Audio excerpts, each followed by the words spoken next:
we got top 10 badass moments in One Piece. Let's get it, Nick.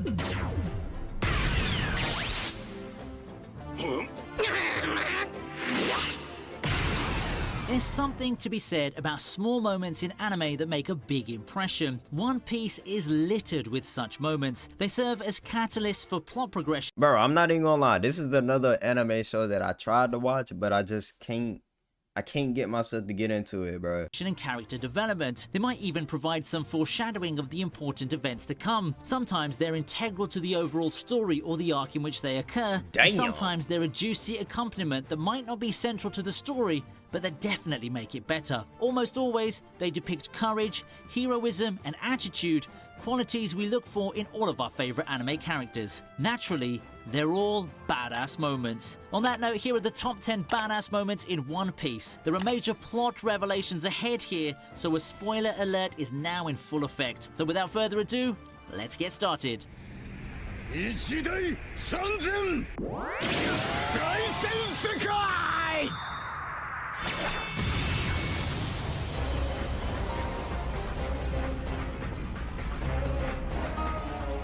At number 10, we have the moment when Zoro cuts Pica in half. The shape-shifting enemy that can turn an entire country into a part of his body gives the Straw Hats He can turn what? Bro. immeasurable trouble in the Dressrosa arc. They might laugh at his squeaky voice, but they know better than to make light of one of the top 3 officers of the Don Quixote family. So, to see Zoro, who spent a lot of his time in Dressrosa wandering off and getting lost, cut the stone monster in half is immensely satisfying. He then proceeds to slice and dice Pica, forcing him to reveal himself in his true form. Pica's defeat is proof of Zoro's growing strength and skill. It takes him that much closer to his goal of becoming the world's greatest swordsman. His belief that there's nothing he can't cut makes this one of those moments you can't help but cheer loudly for.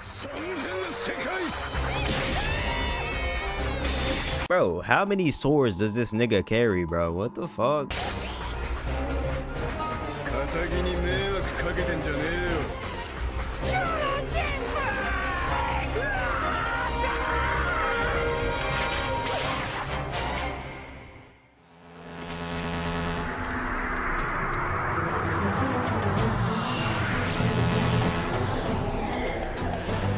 Next up is a haki-fied Luffy knocking out 50,000 fishmen in the Fishmen Island arc. When Hody Jones boasts that Luffy and his crew number just 10, whereas he has 100,000 men at his disposal, even some of the Straw Hats are overwhelmed by the threat. Luffy reduces that threat by half in an instant. Talk about evening the odds, hey? It's a proud moment for the Straw Hats, who realize their captain has mastered Conqueror's haki. For fans, it's the payoff we get to see after the 2 years Luffy spent training with Rayleigh. What also contributes to making this moment special is the fact that One Piece uses its haki sparingly. Unlike a lot of other anime that overexpose their power-ups, haki's a rare commodity in One Piece, mastered by a chosen few and used only in big moments. For Luffy, the incident at Fishman Island is one of his early uses of haki after the time skip, but remains an unforgettable memory. Bro, so this nigga Luffy can do fucking everything, bro. I already know that he's stretchy or fucking he's made of rubber, but what the fuck? どんなとこでどういう王になろうと勝手だけどな。海賊の王者は一人で十分だ。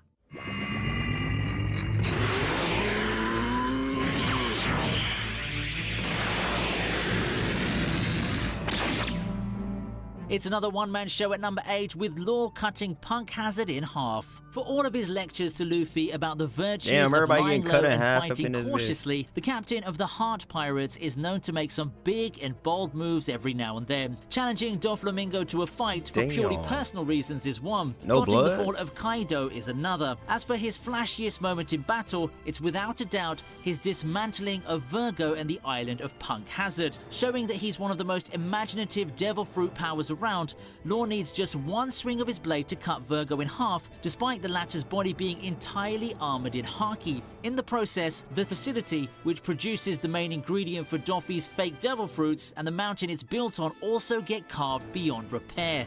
It's a moment where you can't help but be impressed by the Surgeon of Death.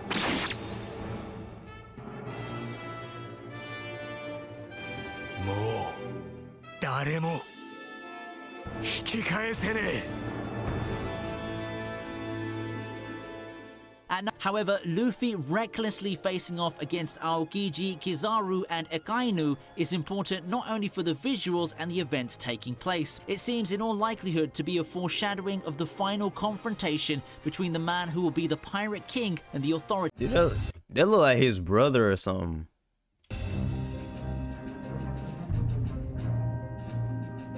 With the Straw Hats challenging not the Navy, but the world government. And this time too, the reason is personal. Robin's being captured by the CP9, the world government's top secret group of assassins. Luffy and gang break into Eni's lobby, the notoriously fortified judicial island that serves as the organization's headquarters. Rarely do we see the Straw Hats stand as a single team in one frame. Most of the time they're off doing their own thing, but here, seeing them all together on the roof of the courthouse and standing shoulder to shoulder as they challenge the CP9 and its leader Spandam, it's impossible not to feel a rush of excitement. The detestable Spandam points to the futility of their challenge, bragging that the small crew's no match for the government's might. In response, Luffy has Sogeking shoot a flaming arrow at the government flag. It's a declaration of war that shows Luffy has no problem picking a fight with someone bigger and stronger than him.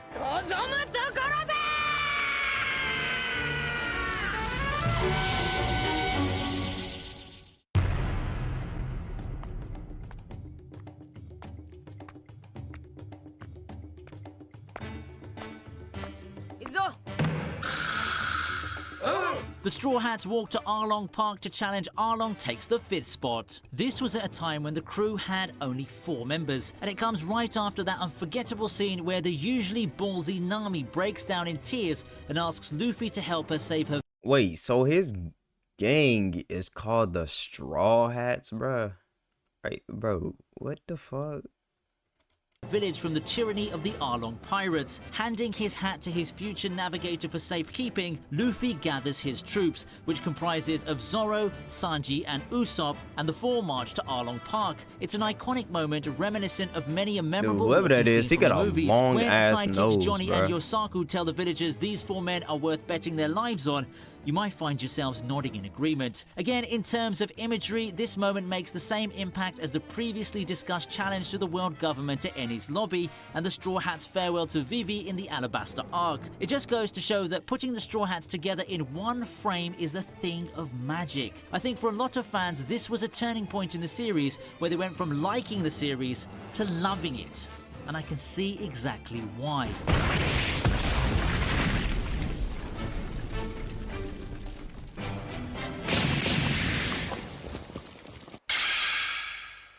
Aaron ってのはドイツだ。笛はない。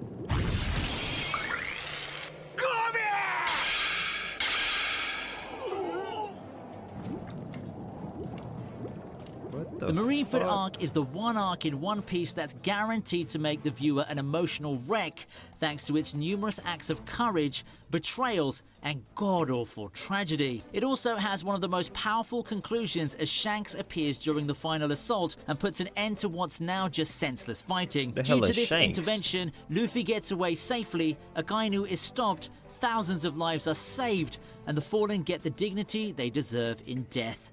It's a moment that reveals the true strength of this Yonko, who's remained a mystery to us all these years despite being a central figure in Luffy's life. That Fleet Admiral Sengoku is willing to listen to him, an adversary and a pirate, raises our expectations for what Shanks is capable of in the future. This is also one of the few times we see Shanks as the powerful pirate that he is, with his ship and crew by his side. Cameo appearances don't get any more powerful than this. まだ暴れ足りない奴がいるのなら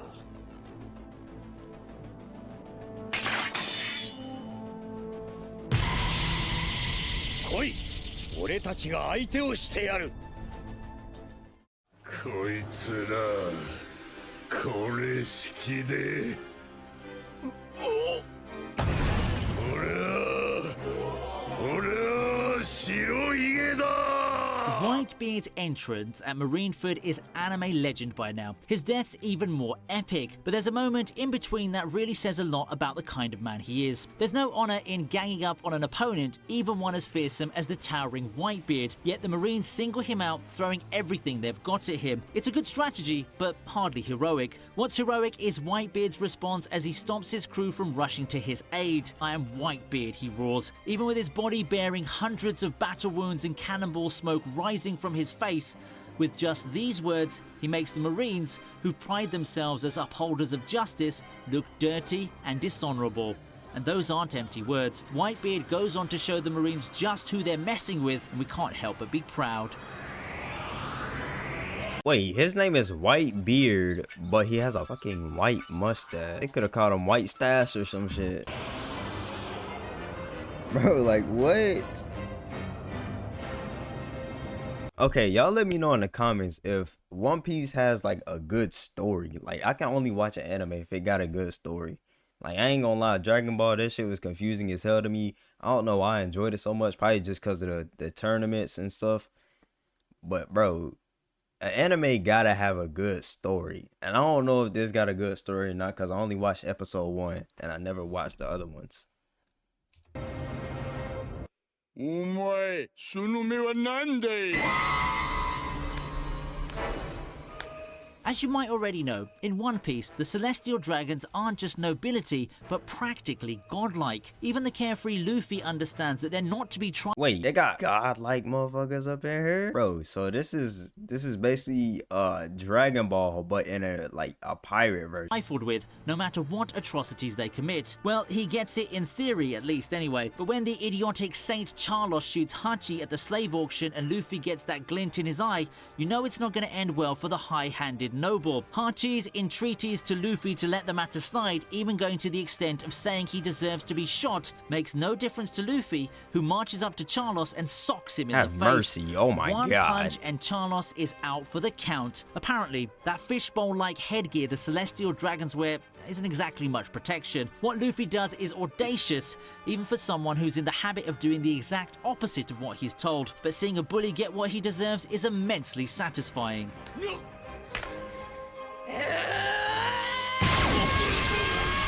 Punch the shit out of him. Imagine a piece of rubber slapping you like that, bro.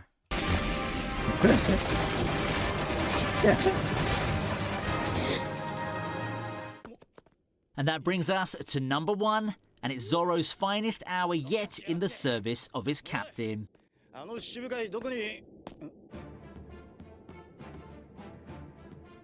Having realized that Luffy and the rest of the crew are too exhausted from their battle with Gecko Moria and his zombie army to have any real chance of survival against Bartholomew Kuma, Zoro makes the ultimate sacrifice. Unknown to them, the proud swordsman gets down on his knees and asks the warlord to spare Luffy and the others, offering himself up for punishment on their behalf. Due to the nature of Kuma's powers, that means taking all of Luffy's pain and fatigue into his own body.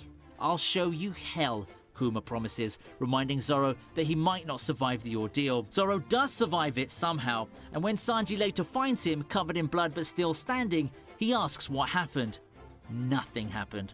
A typical answer from a man of few words, and yet it's so telling. It's just one of the many things that make this strong and loyal pirate such a badass. The fact that Luffy doesn't know about this little incident to this day makes this moment even more special. 何もなかった。 Bro, this... So, section below and let me know your thoughts. If you enjoyed the video, press the like. I am not gonna lie, crossing your arms after you got fucked up and saying nothing happened, that's crazy, bro. Like button. You can also subscribe to ViniTube. I feel like if I watched the show, Zoro would be my favorite character. Just cause he got that cockiness in him, bro. For more anime and One Piece content, there's plenty here that might catch your otaku eye. Be sure to tune in for my next video, and until then, goodbye and stay safe. Yeah, 100% for sure, bro. I feel like if I watch that, bro, Zoro will be my favorite character, bro. Like, bro, what the hell?